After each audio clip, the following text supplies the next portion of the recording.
ሁሉ ሰላም ነው።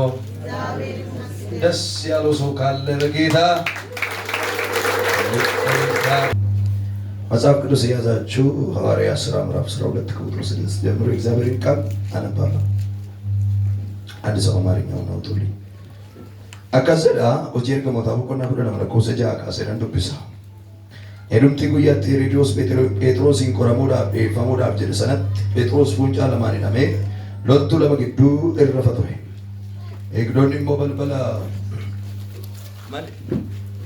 መኒቻ ኢዳዱረ ዳበተኒ ኢኔ ጉትረን ኩኖ ኤርገማን ጎፍትቻ ጴጥሮስ ቡቄ ዳበቴ ጎሊ መነ ሂዳ እኒ ቱሬስ ኢፈዋቅ ኤራቲን ጉቴ ኤርገማን ሱኒ ጭናቸ ጴጥሮስ ይሩሩክቴ ደመክሴ ደፊከ ኢትቲን ጀለ ቹማኒስ ፉንጫን ኢንቲን ሂዳሜ አርከሳቲ ቦይ ኤርገሚች ሞይዳን ኮቤ ኬስ ካዱ ጀዴን ጴጥሮስ ከሄደቴ ኮቤ ሳስ ካቴ ኤርገሚች አመስ ወያ ኬፈዱ አነዱካ ቡይቲን ጀለ ጴጥሮስ ማኒቻ ኢዳ ኬሳ በይ ኤርገማ ዱካ ቦይ ገሩ ኤርገማን ጎፍታን ከኖጀቴፍ ኩን ኡጋቲን ፈካኔ እኖ ሙለተዋን እርጌሴ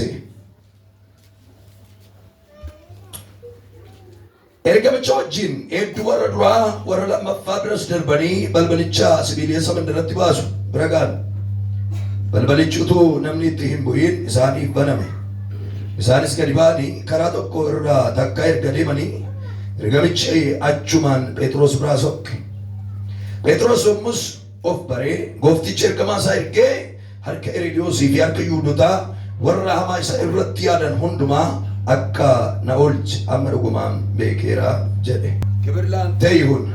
ኃያል አምላክ ነህና ተባረክ። ስለዚህ ማለዳ እናመሰግናለን። በቃል የምትናገር ድንቅ ንጉሥ ነህ። ዳንተ ያለ የሌለ በሰማይና በምድር ሁሉ አባት የሆንክ ለእኛም ድንቅ ወዳጅ የሆንከው እግዚአብሔር እናመሰግናለን። ቃሌ በውስጣችን እግዚአብሔር ስራን መስራት ይጀምር። በቃሌ በረከትን ባርከን በጌታ በኢየሱስ ደም አሜን። ቁጭ በሉ። አመሰግናለሁ። እግዚአብሔር ይባርካችሁ። ለበረከት ሆኖ እግዚአብሔር ዓርብ ዕለት በቃሉ በኃይል እየተናገረን ነበር። ዋና ሐሳብ ከእግዚአብሔር ቃል እያየንበት የነበረ ዋና ሐሳብ ዓርብ ዕለት እንዲህ በሚል ነበረ። የሆነብኝ ሳይሆን የሆነልህን እያየ እግዚአብሔርን አመስግን ወይም ደግሞ ተከተል በሚል እያየን ነበረ። እግዚአብሔር በእሱ ቃል እንደባረከን በጣም እርግጠኛ ነኝ። ትላንትናም እግዚአብሔር በቃሉ እየተናገረን ነበር። ዋና ሐሳቡ ወስነ እግዚአብሔርን አክብር እግዚአብሔርም ያከብራል በሚል ነበር። የሰማችሁ ወዳጆቼ እግዚአብሔር በዚህ ቃል እንደባረካችሁ እርግጠኛ ነኝ። እግዚአብሔር የተመሰገነ ይሁን። ዛሬም ደግሞ እንዲህ በሚል ሐሳብ እናገራለሁ። ተረጋግተ ቁጭ በል። እኔ ጣልቃ ገብቻለሁ። አሜን። በቃ ለአንድ ሰው ሆኗል። በቃ ኢየሱስ ጌታ። በጣም የሚገርማችሁ ነገር እኔ ያነበብኩት መጽሐፍ ሐዋርያት ሥራ መጽሐፍ ምዕራፍ 12 ከቁጥር 6 ያለውን እስከ 11 ያለውን የእግዚአብሔር ቃል ክፍል ሐሳብ ነው። ክፍሉን በደንብ ማንበብ ይጠበቅባችኋል። ከአንድ ቁጥር ጀምራችሁ አንብቡ። ዋና ሐሳቡ ከአንድ ነው የሚጀምረው። እኔ ጊዜን ለመጠቀምና ዋና ሐሳቡን ለመንገር ነው ከዛ የጀመርኩት። የሐዋርያት ሥራ መጽሐፍን ማንበብ ሲጀምሩ ይሄ መጽሐፍ የታሪክ መጽሐፍ ነው። እግዚአብሔር አምላክ ከኢየሩሳሌም ጀምሮ እስከ ሮም ያለውን የወንጌል ሥራ አገልግሎት በምን አይነት ድንቅ ታምራትና ክብር እንዴት ወንጌል እንደተስፋፋ የሚያሳይና የሚያስተምር ድንቅ መጽሐፍ ነው። ይህ መጽሐፍ 28 ምዕራፎች አሉት። 1007 ቁጥሮች አሉት። 28 ምዕራፎች አሉት። 1007 ቁጥሮች አሉት። የሚገርማችሁ ነገር በጣም ታላላቅ የሆኑ ሁለት ክፍሎች አሉት። አንደኛው ክፍል ከአንድ ምዕራፍ እስከ 12 ምዕራፍ ሲሆን ሁለተኛው ክፍል ደግሞ ከ13 እስከ 28 ያለው ድንቅ ክፍል ነው።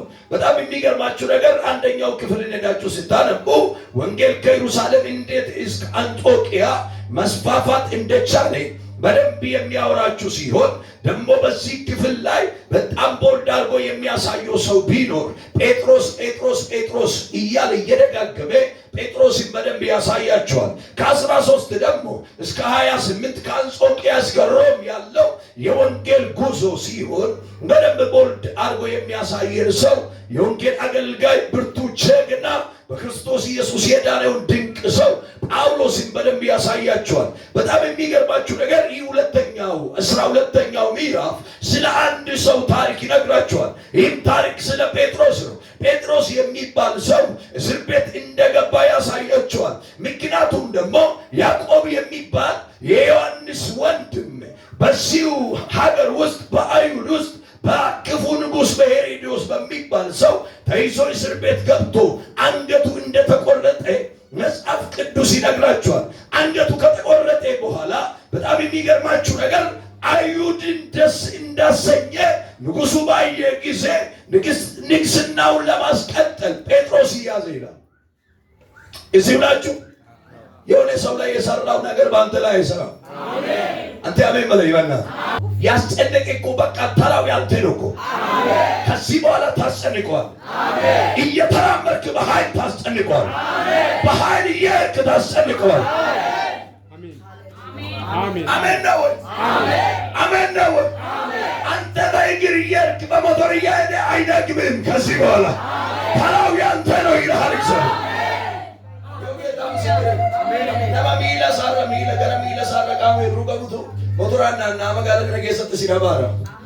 በዚህ ሳምንት ውስጥ ግን ምልክትን ትሰማላችሁ።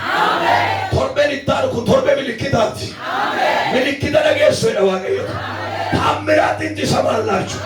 ይኸው እንደዛ ሆናል የሚል ወሬ ትሰማል። እግዚአብሔር እንደዚህ ያደረገ የሚባል ወሬ ትሰማል። አባት ሆይ ለአማኝ ሁሉ ይቻላል። እና ይገርማችኋል ያዘው ከያዘው በኋላ እስር ቤት አስገባ። ይገርማችኋል ደግሞ ፕሮግራም ያለበት ነው ጴጥሮስ። እንደውም አንተ አለት ነህ የተባለው ነው። አሁን እንደፈለግክ ወደ ፈለግክ መሄድ ትችላለህ ተብሎታል። ዮሐንስ ወንጌል ምዕራፍ 21 በደንብ ሄዳችሁ ስታነቡት ጌታ ኢየሱስ ክርስቶስ ከሞት ከተነሳ በኋላ ያገኘው ሰው ነው። ይገርማችኋል ኢየሱስን በአደባባይ 3 ጊዜ የካደ ሰው ነው። ነገር ግን የምሕረት ልብ ያለው እግዚአብሔር ምሕረት ያደረገለት ሰው ነው። መንፈስ ቅዱስን የተቀበለ ሰው ነው።